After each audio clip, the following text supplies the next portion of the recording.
बाजुरा जिल्ला नेपालको सबैभन्दा पुछारमा परेको 77औं स्थानमा रहेको यो नेपालको मानव विकास सूचकाङ्कको ह्युमन डेभलपमेन्ट इन्डेक्सको सबैभन्दा पछाडि परेको जिल्लाबाट मलाई निर्वाचित गराउने बाजुरावासी आमा बुवा दाजुभाइ दिदीबहिनीलाई म हार्दिक नमन गर्दछु। र चुनावको बेलामा हाम्रा वर्तमान प्रधानमन्त्री बालेन्द्र शाह स्वयं बाजुरामा पुगेर बाजुरामा बढी मालिका जस्तो एउटा स्विजरल्यान्ड भन्दा पनि राम्रो स्थान छ भनेर भन्नुभएको थियो। र अहिले सरकारको यो 100 दिने कार्ययोजनामा बढी मालिका पनि समावेश भएकोमा म नेपाल सरकार वर्तमान सरकारका प्रति हार्दिक आभार व्यक्त गर्दछु।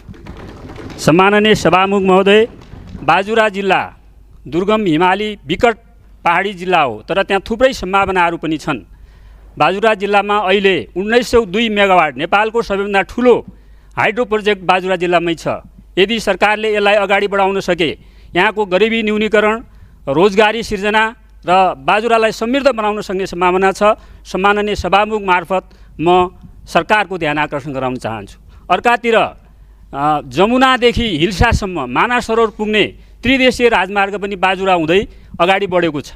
यो राजमार्गको स्तरोन्नति हुन सके यहाँ भारतीय पर्यटकहरू जसरी अहिले उत्तर प्रदेशबाट त्यहाँको उत्तर प्रदेश सरकारले मानस सरोवर जाने सबै तीर्थयात्रीहरूलाई 1 लाख अनुदान दिने जुन उत्तर प्रदेश सरकारको जुन एउटा अनुदान सहयोग छ, त्यही त्रिदेशीय राजमार्ग मार्फत त्यो बाजुरा हुँदै हुम्ला हुँदै मानस सरोवर पुग्ने तीर्थयात्रीहरू भारतका लाखौँ तीर्थयात्रीहरू त्यो बाटो हिँड्दा त्यहाँ तमाम रोजगारी सिर्जना हुने, त्यहाँको स्थानीय उत्पादन को बजारीकरण हुने र त्यहाँका गरिब किसानहरूले को खल्तीमा पैसा पर्ने र त्यो जिल्ला एउटा विकासको मार्गमा अगाडि बढ्ने एउटा अर्को सम्भावना छ।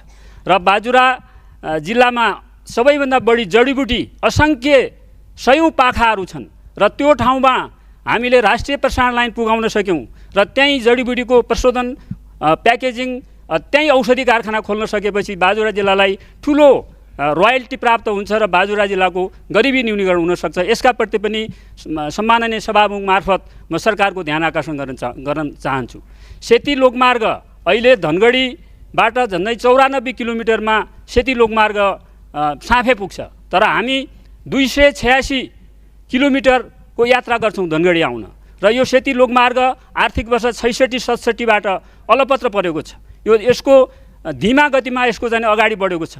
यसलाई सामान्य सभामुख मार्फत म यो सेती लोकमार्ग जो कैलाली, डोटी, बझाङ, बाजुरा, अछाम भएर जान्छ र छोटो दूरीको यात्रा र त्यहाँ आर्थिक गतिविधि पनि त्यो सडकबाट थुप्रै हुने हुनाले 5 जिल्लालाई फाइदा हुने यो सेती लोकमार्गलाई अगाडि बढाउन म सम्माननीय सभामुख मार्फत सरकारको ध्यान आकर्षण गराउन चाहन्छु।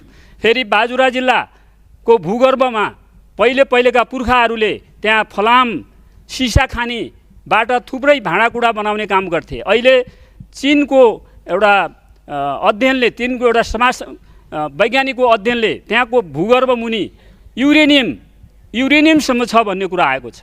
र हामीले पटक पटक यो कानुनहरू जसरी अहिले झन्झटिला छन्, यो वनको कानुनहरू यसले गर्दाखेरि त्यहाँ रोकिएको छ। यसलाई हामीले उत्खनन गर्न सकेका छैनौँ, अन्वेषण गर्न सकेका छैनौँ।